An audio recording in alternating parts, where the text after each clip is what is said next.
Salam sejahtera dan selamat datang sekali lagi ke channel ini Current Sphere MY. Kalau saya cakap begini sekarang, dalam politik Malaysia ini menjadi baik saja sebenarnya belum cukup untuk selamatkan negara. Kedengaran macam kasar kan? Tapi itu bukan kata-kata saya.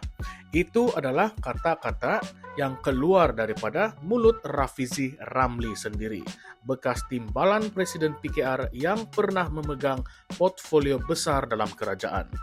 Baru-baru ini, dalam satu episod podcast khas Sempena Merdeka, Rafizi secara terbuka mengaku yang dia memang susah mau sokong PAS walaupun dia tidak pernah ragui niat baik parti itu. Beliau berkata, pemimpin PAS ini memang baik. Niat mereka pun ikhlas ingin menjadi wakil rakyat dan sebenarnya mahu rasa selesa dalam kerajaan. Tetapi masalahnya, baik itu sahaja tidak memadai untuk menyelesaikan masalah negara yang semakin kompleks. Rafizi jelaskan, mahu tadbir negara bukanlah sekadar niat. Kau perlukan sikap yang betul, kemahiran, dan yang paling penting, kemampuan untuk uruskan hal pentadbiran dengan efektif. Dia memberikan contoh, orang ramai selalu tanya, kenapa YB tidak sokong PAS? Mereka kan orang yang baik-baik. Nah, jawaban dia simple. Sebab baik saja tidak akan menjamin boleh menyelesaikan krisis ekonomi, isu pentadbiran, dan masalah rakyat yang makin menekan. Beliau menekankan bahawa sebuah parti politik kena ada package yang lengkap, niat, sikap, dan juga kemampuan. Kalau salah satu kurang, negara tetap akan stuck dan tidak akan dapat ke mana-mana. Secara kasarnya, tidak akan maju lah. Baik, menariknya episod itu juga ada Nik Ahmad, bekas naib Presiden PKR yang sama-sama kalah dalam pemilihan parti. Dua-dua mereka ini baru sahaja letak jawatan menteri. Rafizi dari portfolio ekonomi, Nik Nazmi dari sumber asli dan kelestarian alam. Jadi apabila orang macam Rafizi bercakap pasal kelemahan PAS, ini bukan sembang kosong. Beliau pernah berada dalam sistem. Beliau tahu macam mana mahu uruskan angka, dasar dan strategi negara.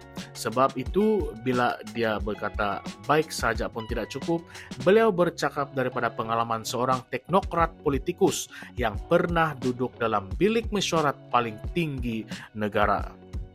Dan ini bukan kali pertama Rafizi clash dengan PAS. Pada Julai lepas, dia pernah marah dengan kenyataan kata dua daripada PAS. Ceritanya, Rafizi cadangkan kerajaan tubuh Suruhanjaya Siasatan Diraja ataupun RCI untuk menyiasat isu badan kehakiman. Tetapi tiba-tiba timbalan Presiden PAS Tuan Ibrahim Tuan Man memberikan syarat yang pelik, yaitu PAS sanggup sokong cadangan itu kalau Rafizi sendiri join himpunan pembangkang pada 26 Julai. Boleh nampakkah di sana? Rafizi memang hilang sabar, sebab bagi dia, ini bukanlah soal politik murahan ataupun bargain politik. Ini adalah soal institusi kehakiman negara yang sepatutnya dijaga dengan serius. Kalau kita tengok balik, sejarah hubungan Rafizi dengan PAS, sebenarnya memang sudah lama ada geseran. Ingatkah lagi masa isu tabung haji, isu Felda, dan isu 1MDB dulu? Rafizi adalah antara yang lantang bersuara. Dia bentang angka, dia tekan isu governance. Tetapi PAS khususnya sejak beberapa tahun kebelakangan ini lebih banyak main politik persepsi. PAS menjual imej parti Islam yang bersih dan sederhana, tetapi apabila masuk bab kemampuan mengurus, ramai yang mempersoalkan. Tengok saja isu air di Kelantan, masalah sampah ataupun projek infrastruktur yang lembab. Benda ini menjadi hujah kuat untuk orang macam Rafizi bahawa baik saja tidak sama dengan berkesan. Sekarang kita kena tanya soalan yang lebih kontroversi. Kalau pemimpin PAS memang baik, tetapi tiada kemampuan mentadbir negara, adakah rakyat Malaysia patut terus memberi mereka peluang semata-mata sebab imej kesolehan dan juga keikhlasan mereka? Atau kita sebenarnya patut lebih kritikal dan mula membezakan antara personaliti baik dengan kebolehan sebenar dalam pentadbiran? Sebab kalau kita ikut logik Rafizi, negara tidak boleh survive hanya dengan pemimpin yang baik hati, tetapi gagal membuat keputusan ekonomi ataupun dasar yang strategik. Adakah itu bermaksud PAS sebenarnya bahaya kalau diberi terlalu banyak kuasa? Satu lagi persoalan pedas. Adakah niat baik itu sebenarnya sudah menjadi modal politik PAS yang dipergunakan untuk menutup kelemahan mereka dalam pentadbiran? Kalau kita tengok balik rekod, Kelantan lebih 30 tahun di bawah PAS tetapi masih lagi ada isu asas yang tidak selesai. Adakah kerana rakyat ditenangkan dengan imej pemimpin yang baik, maka kelemahan dalam mentadbir dianggap kecil ataupun boleh dimaafkan? Kalau ya, maka betullah apa yang Rafizi kata. Niat baik saja tidak cukup untuk selamatkan negara. Sebab kita bukan bercakap pasal mentadbir masjid. Kita bercakap pasal mentadbir ekonomi, pendidikan, undang-undang dan hubungan antara bangsa. Semua ini perlukan lebih daripada sekadar niat yang baik. Jadi sekarang saya ingin lontarkan satu persoalan yang mungkin panas. Kalaulah benar PAS hanya menjual imej baik tetapi gagal mengurus negara dengan efektif, adakah penyokong mereka sebenarnya sedang diperdayakan dengan politik emosi dan juga agama? Atau adakah kita yang skeptikal ini terlalu keras dan tidak nampak kebaikan sebagai satu nilai penting untuk politik Malaysia? Benda ini memang rumit, kawan-kawan, sebab rakyat Malaysia berpecah dua. Ada yang kata morality lebih penting, ada pula yang kata kebolehan mentadbir mesti jadi nombor satu.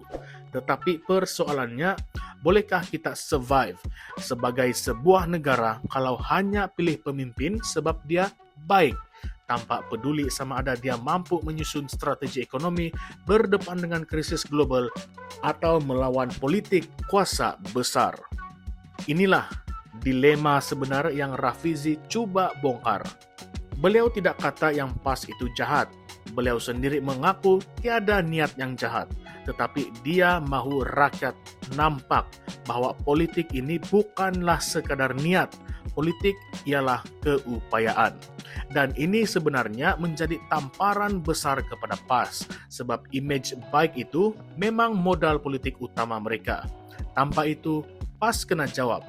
Apa lagi yang mereka tawarkan? Jadi saya ingin tanya kepada Anda semua, kalaulah diberikan pilihan, adakah Anda mahu memilih pemimpin yang baik tetapi lemah dalam pentadbiran? Ataupun pemimpin yang keras, mungkin tidak mesra tetapi terbukti, cekap dan berkesan dalam menguruskan negara? Atau adakah kita mampu dapat pemimpin yang ada dua-dua, baik dan cekap sekaligus? Jawapan itu bergantung pada kita sebagai rakyat. Sebab akhirnya kitalah yang tentukan masa depan negara ini. Jangan lupa kawan-kawan, ini bukanlah sekadar perbincangan kosong. Kalau kita terus silap pilih, kita sendiri yang akan tanggung akibatnya. Jadi, komen di bawah dan beritahu pandangan Anda. Adakah Anda setuju dengan Rafizi bahwa baik saja ini tidak cukup untuk menyelesaikan masalah negara? Atau Anda rasa PAS masih relevan dengan pendekatan mereka?